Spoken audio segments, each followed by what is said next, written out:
দুনিয়াবাসী তোমরা ভালো করে শ্রবণ করো।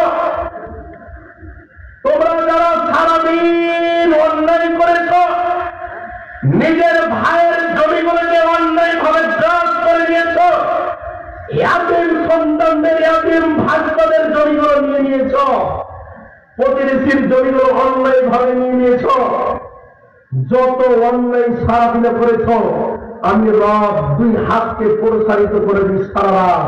আমার ওই সারাদিন বান্দা যে অপরাধ করেছে, সারা রাতের ভিতরে আমার কাছে রব, আমার কাছে ক্ষমা চাই, আমি মহান রব্বুল আলামিন তাদেরকে ক্ষমা করে দিই।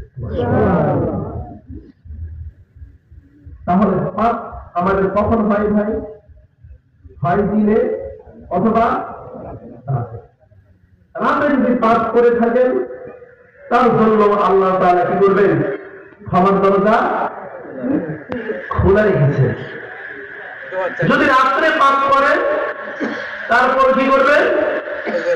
আল্লাহ আপনার জন্য দরজা খুলে রেখেছেন। তবে বলেন, রবের কাছে একটাই আপনার কাছে আমার দাবি, রবের কাছে ক্ষমা চাইবেন তো?